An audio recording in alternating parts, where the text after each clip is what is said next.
श्रीकृष्णाय परब्रह्मणे नमः। श्रीमद्भगवद्गीता ध्यानश्लोकाः। नमोऽस्तु ते व्यासविशालबुद्धे पुल्लारविन्दायत पत्रनेत्र येन त्वया भारततैलपूर्णः प्रज्वालितो ज्ञानमयप्रदीपः प्रपन्नपारिजाताय स्तोत्रवेत्रैकपाणये ज्ञानमुद्राय कृष्णाय गीतामृतदुहे नमः। सर्वोपनिषदो गावो दोक्ता गोपालनन्दनः पार्थो वत्सत्सुधीर्भोक्ता दुक्तं गीतामृतं महत्। वसुदेवसुतं देवं कंसचाणूरमर्दनं देवकी परमानन्दं कृष्णं वन्दे जगद्गुरुम्। அடுத்தது 16வது ஸ்லோகம். அநேக பாஹுதர வக்திரநேத்திரம் பஷ்யாமி த்வம் சர்வதோனந்தரூபம் நாந்தம் ந மத்யம் ந புனஸ்தவாதிம் பஷ்யாமி விஸ்வேஸ்வர விஸ்வரூப. அநேக பாஹுதர வக்திரநேத்திரம் பஷ்யாமி த்வம் சர்வதோ அனந்தரூபம் நாந்தம் ந மத்யம் ந புனஸ்தவாதிம் பஷ்யாமி விஸ்வேஸ்வர விஸ்வரூப.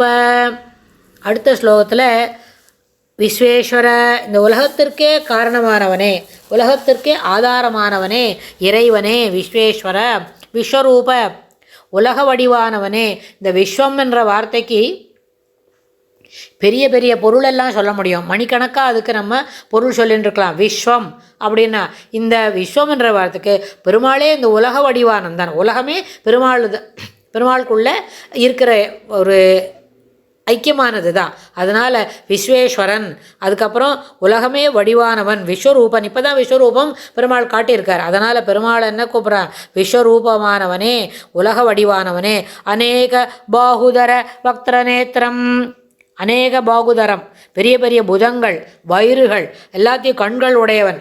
ஒரே ஆள், ஒரு உருவத்துக்கு எத்தனை வயிறு, எத்தனை கண், எத்தனை முதுகு, எத்தனை தோள் அப்படின்னு பார்த்தா அதை எண்ணவே முடியலையாம்.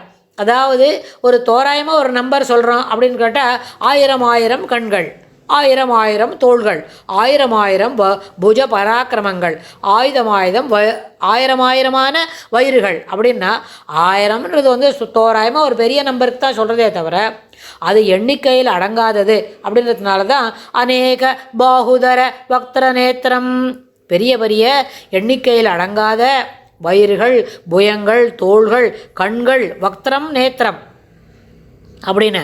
அனந்த ரூபம், எல்லையில்லாத உருவம், எல்லையில்லாத உருவம் உடையவனுமாகிய துவாம் உன்னை சர்வதா எவ்விடத்திலும் பஷ்யாமி காண்கின்றேன். இப்படி கண்ணை திறந்து இந்த பக்கம் பார்த்தாலும் அதே உருவம் தெரியுறது.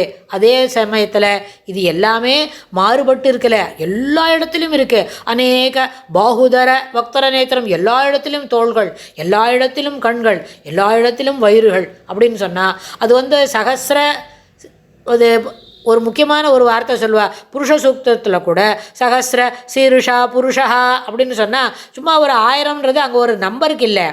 1000 தோள்கள், 1000 கண்கள், 1000 என்ன வயிறுகள் அப்படின்னு சொன்னால் ஒரு எண்ணிக்கையில் அடங்காதது, அநேகம் அப்படின்றதுனால அந்த அநேகம் என்ற வார்த்தைக்கு 1000க்கும் பொருட்பட்டது. அது ஒரு நம்பருக்காக, அந்த எண் ஒரு குறிப்பிட்டு சொல்வதற்காக அதை சொல்லப்படுகிறது.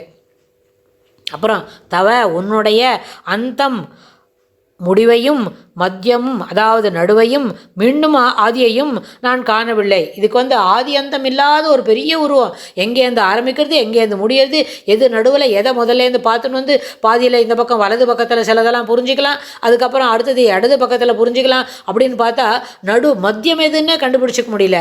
சரி, ஆதி முதல்லேருந்து மேலேருந்து பார்த்தோன்னு வரலாம் அப்படின்னு பார்த்தா மேலேருந்து பார்க்க முடியல. ஒளி கண்ணை வந்து மங்க அடிக்கிறது, ஒளி பொருந்தியதாக இருக்குது. அதனால் இந்த மாதிரி ஒரு பெரிய விஸ்மயத்தக்க உருவம் நான் வந்து எப்படி இதை வர்ணிக்கிறது அப்படின்னு எனக்கு தெரியல கிருஷ்ணா அப்படின்னு கிருதாஞ்சலி ரபாஷத்தை மறுபடியும் தலையை குனிந்து வணங்கி பெருமாளோட பார்த்து இதெல்லாம் சொல்கிறா போல. இது எப்படிலாம் இருக்குது, இந்த அனுபவங்கள் என்னை இப்படியெல்லாம் மாற்றி தருகின்றது, என்னுடைய வார்த்தைகளால் இதை விவரிக்க இயலவில்லை.